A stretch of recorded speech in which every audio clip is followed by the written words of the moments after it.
I had acidity because of lack of sleep and being in the air for so long, and was also starting to get, it was starting to make me groggy, and I thought I was going to faint. And with 2 hours left on the flight, I went to the flight attendant and told her that I felt like I was going to faint, and that if I did, I asked her to give me some medical attention, basically. And then she further asked me what else she could do for me, and I said if she could move me to the aisle side seat, that would be wonderful.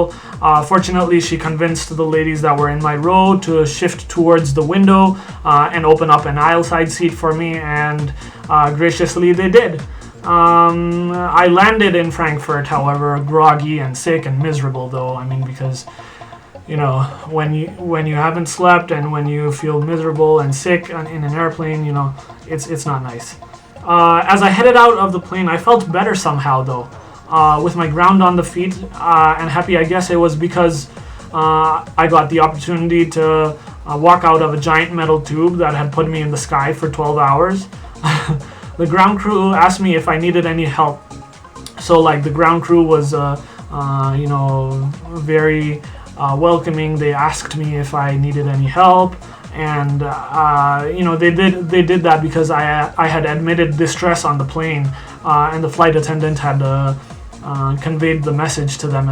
But since I felt better walking around the terminal at the airport, I said no thank you, and proceeded to go through the terminal for my 1 hour layover. And I tried to get some sleep, but 1 hour is just too little, guys. So I had to go through stinking security again. For some reason, clearly I just got off a plane from Singapore. So going through security didn't make, and still doesn't make any sense to me. I flew on the same plane. I mean, why should I go through security again? I mean, but there's some rules like that. There are some airports that make you do that again. But so just you can't say anything about it. Just do it. I mean, we weren't allowed outside, but anyways, we still had to. All right. So then we got back into the same airplane, and I reclaimed my aisle side seat, which the ladies graciously allowed me to have once again. That flight was 8 more hours long, and somehow for 2 hours of that flight, most certainly due to exhaustion, regardless of the fact that I was upright, sitting up, I somehow managed to sleep for 2 hours. So I was groggy and dizzy, and with those 2 hours of sleep, somehow much of the grogginess and the dizziness went away. All right. And later I flipped through the screen in front of me to find something interesting to watch, but nothing caught my interest. The 8th hour finally passed, and I landed at JFK, John F. Kennedy International Airport in New York. All right. Boy, did it feel like a relief.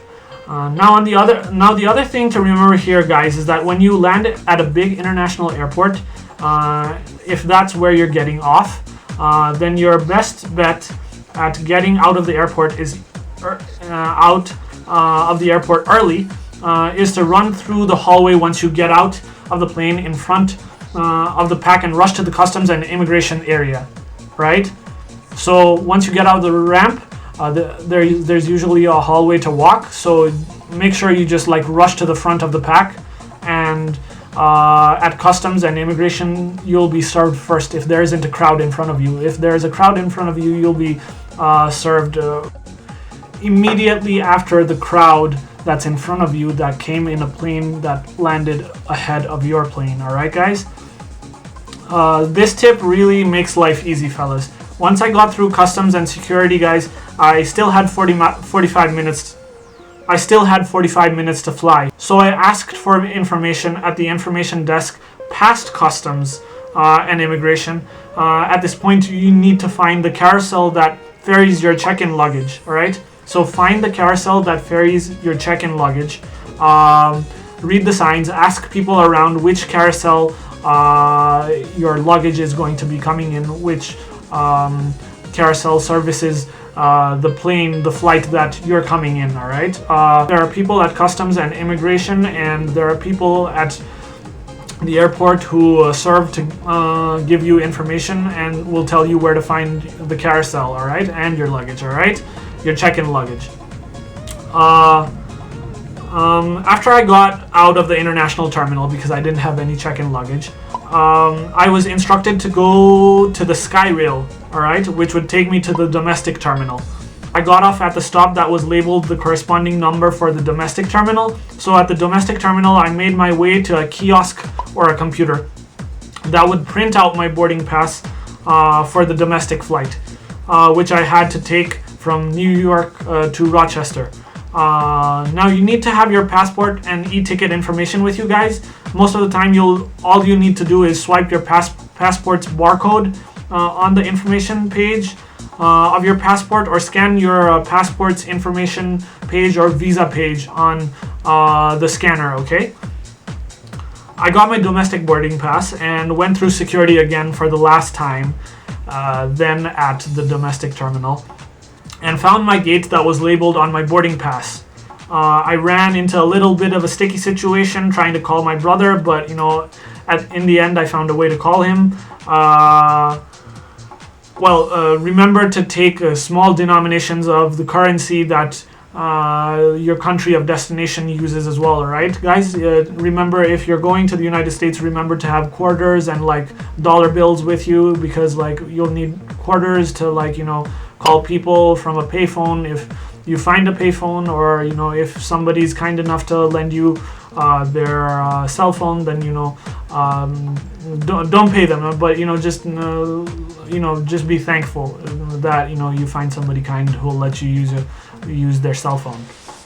But normally, if you want to call somebody from a payphone, then you're gonna have to have quarters or dollar bills or small denominations to buy minutes on a phone. But then I boarded the plane after I showed my boarding pass to the gate, and flew 45 minutes to Rochester, and got off at the plane and walked straight out of the airport with my carry-on luggage, following the exit signs. The final thing to remember, guys, is that if you're changing from international to domestic terminals, unless it's specified, fellas, when you get your check-in luggage, you have to wheel it from the carousel at the international terminal to the domestic terminal.